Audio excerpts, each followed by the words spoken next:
स्वागत है आपका। आप देख रहे हैं क्राइम तक। मैं हूं अश्विनी सिंह।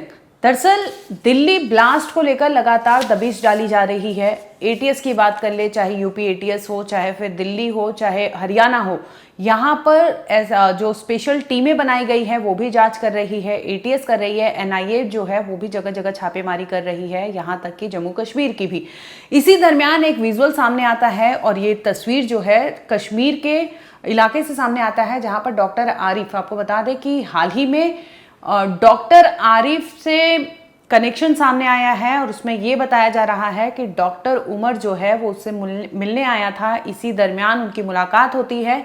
अब ये मुलाकात किस वे में हुई थी, क्या दोस्ती थी, क्या कहानी थी, उसे लेकर यूपी एटीएस जो है उन्हें डिटेन करती है और इसके बाद उनका घर जो है वो जांच किया जाता है, सर्च ऑपरेशन किया जाता है कि उनके घर में क्या है। दूसरी ओर उनका घर जो कश्मीर में है वहां पर पूरी सेना पहुंचती है। आप देख सकते हैं, विजुअल्स आपको दिखाई दे रहा होगा स्क्रीन पर कि काले रंग के कपड़े में, यूनिफॉर्म में कैसे वहां कमांडोज के लोग घुसते हैं और उन्हें नॉक किया जाता है, पूछा जाता है कि आपके घर में कोई और भी है, क्योंकि 2 औरतें बाहर आती हैं।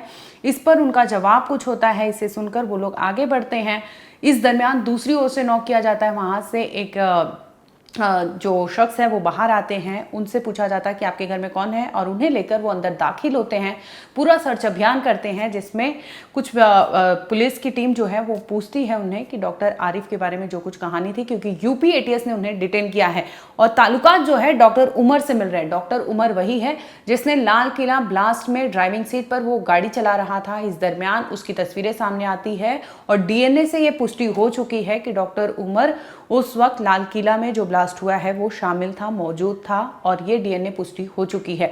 अब बताते हैं कि ये प्लानिंग अभी से नहीं थी।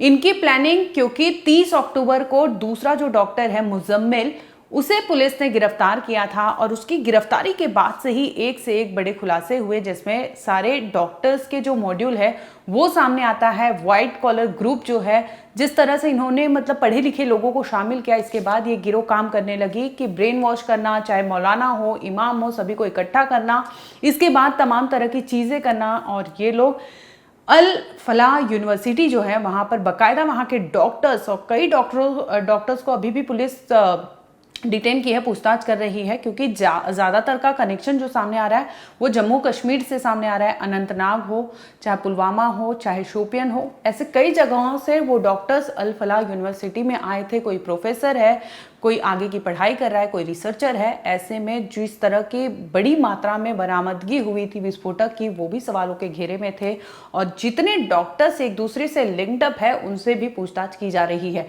इसी दरमियान आपको बता दें कि जनवरी में डॉक्टर उमर और डॉक्टर मुजम्मिल, एक तो मारा जा चुका है डॉक्टर उमर, लेकिन मुजम्मिल है जिसे टीम ने गिरफ्तार किया था 30 अक्टूबर को। उसकी गिरफ्तारी के बाद उसका फोन जब सामने आता है तो उस फोन में डॉक्टर उमर और मुजम्मिल की तस्वीरें सामने आती है और ये तस्वीरें दिल्ली के ही कई ऐसे प्लेसेस की होती है जहां पर ये पहले भी जा चुके हैं। लाल किला की बात कर लो, चाहे चांदनी चौक की बात कर लो, तो कई ऐसे जगह पर और मस्जिद में ये जाकर वहां पर टिके थे, मुआयना करके आए थे। और इसी कड़ी में आपको बता दें कि तमाम चीज़ें सामने आती है। अब पुलिस हर सीक्वेंस को जोड़ने की कोशिश कर रही है कि ये लोग आखिर प्लानिंग प्लॉटिंग कब से कर रहे थे, क्योंकि ये तो साफ हो गया है कि ये टेरर अटैक है और इस तरह से अटैक करना कोई छोटी मोटी बात नहीं है। जो विस्फोटक बरामद हुए हैं वो कहीं ना कहीं यही इशारा करते हैं कि देश के बड़े बड़े इलाकों में ये टारगेट किया जाता है। इसके बाद इस तरह से बड़े स्तर पर ये लोग विस्फोट करते या ब्लास्ट करते और जिसमें बहुत से लोगों की जान जा सकती थी।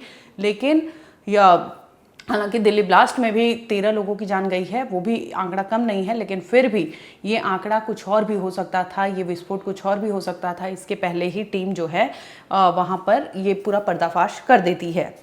आपको बता दें कि डॉक्टर उमर और डॉक्टर मुजम्मिल ये दोनों ताल्लुकात जो रखते हैं वो पुलवामा से रखते हैं। पुलवामा से दोनों ने पढ़ाई जो की है गवर्नमेंट मेडिकल कॉलेज से, इसके बाद ये लोग फरीदाबाद आते हैं और इसी दरमियान ये लोग एक ग्रुप बनाते हैं। इस ग्रुप के तहत ये लोग पूरा टेरर जो प्लानिंग होती है वो कर रहे थे। और पुलिस जब जांच पड़ताल करती है तो फोटो, कई ऐसे डिवाइसेस इनके पास से बरामद हुए हैं। हालांकि मुजम्मिल से पूछताछ भी हो रही है, जिसके बाद उसने ही कई खुलासे किए, जिसमें डॉक्टर शाहीन का भी नाम सामने आता है, डॉक्टर आमिर का नाम सामने आता है, उमर का तो नाम सामने था ही, उसकी तस्वीरें थी।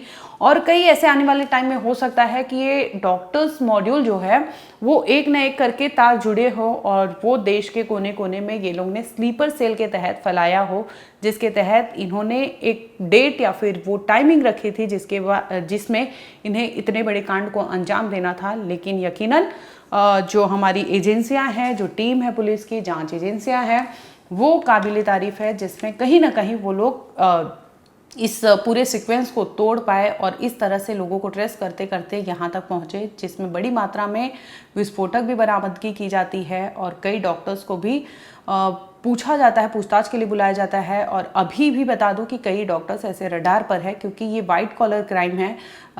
ऐसे लोग करते हैं जिन्हें पता है कि वो एक्ट क्या कर रहे हैं, उनका मोटिव क्या है, इससे क्या नुकसान हो सकता है, क्या फ़ायदा हो सकता है, तमाम ऐसी चीज़ें वो पर्सन कैपेबल है उसे डिस्टिंग्विश करने के लिए। लेकिन बजाय इसके कि वो सही रास्ते पर जाए, उसे चुना जाता है गलत रास्ते, और ये कोई और नहीं कराता बल्कि ब्रेन वॉश कराया जाता है, जिसके बाद इस तरह से लोग तैयार हो जाते हैं। चाहे फिदाइन हमला हो, चाहे आतंकी हमले करने की कोशिश हो, चाहे फिर विस्फोटक यहाँ से वहाँ ले जाना हो, तो ये बाकायदा स्लीपर सेल के तहत काम करते हैं।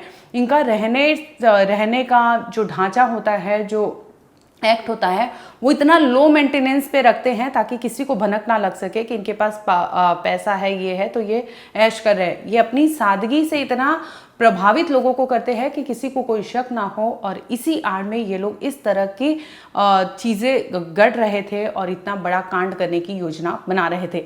फिलहाल आपको बता दें कि दिल्ली लाल किला जो कांड हुआ है उसे लेकर लगातार जांच चल रही है। आगे कुछ अपडेट होगा हम आप तक जरूर लाएंगे। देखते रहिए क्राइम तक।